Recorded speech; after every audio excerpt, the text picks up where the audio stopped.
Tere! Täna räägime energiast. Sest ilma energiata ei sõidaks autod, ei saaks lehmad lüpstud ja ei oleks Facebooki, mis tähendab, et elu jääks lihtsalt seisma.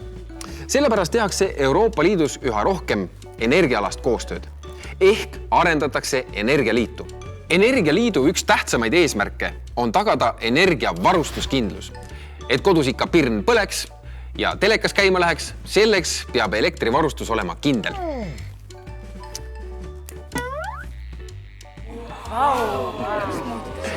No, olgu. Euroopa Liit aitab luua uusi elektriühendusi oma liikmete vahel. See tagab, et kui mõnes riigis tekib elektritootmisega raskusi, siis on vajalik särakas alati naabritelt võtta ja ka hinnad ei hüppa ühe riigi tootmise raskuste tõttu lakke. Varustuskindlus on väga tähtis ja ka meie väikese Baltikumi jaoks. Kui Eesti vajaduse katavad meie elektrijaamad ning elektrit jääb veel ekspordikski, siis Lätil ja Leedul napib enda toodetud elektrit. Seetõttu on nemad sunnitud ostma osa elektrit Venemaalt. Paraku käitub meie idanaaber tihti ettearvamatult ning alati on oht, et Venemaa tõstab järsult hindu või ähvardab stepsli üldse seinast välja tõmmata. Ja selleks, et Vene sõltuvust vähendada, on Euroopa Liidu abiga rajatud uusi elektriühendusi Balti riikide vahel, aga ka Poola ja Rootsi ja näiteks ka Eestist Estlink kaablit Soome.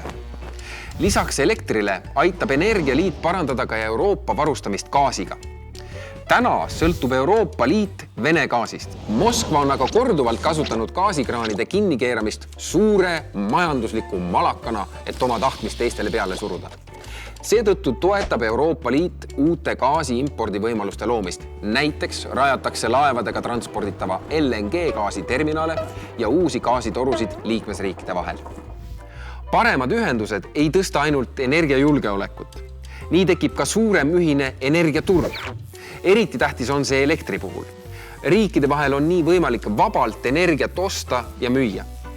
Eestile on elektri ekspordi võimalus väga kasulik, sest meie elektri tootmisvõimsus on kodumaisest vajadusest tubli törtsu suurem. Suurem ja tihedama konkurentsiga elektriturg võib tulevikus vähendada elektri hinda tarbijatele ning siis pole ka Lätil ja Leedul põhjust osta odavamat ja loodusvaenulikumalt toodetud Vene elektrit. Aga Energialiit, see ei ole ainult uued elektrikaablid, uued gaasitorud. See on ka saastava energia asemel taastuva ja üha rohelisema energia tootmine. Euroopa Liit aitab kaasa tuule, päikese ja teiste taastuvate loodussõbralike energiaallikate suuremale kasutamisele. Ja kõige nutikama Energialiidu mõtte jätsin loomulikult lõpuks. Milline on kõige odavam energiaallikas maailmas?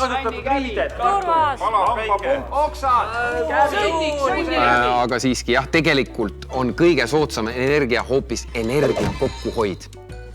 Ja energiasäästu panustab Euroopa Liit usinasti. Näiteks hoonete soojustamine, väiksema kütusekuluga autod, energiasäästlikumad kodumasinad ja palju muud. Nii et väljakutseid jagub, aga lahkudes kustuta tuli.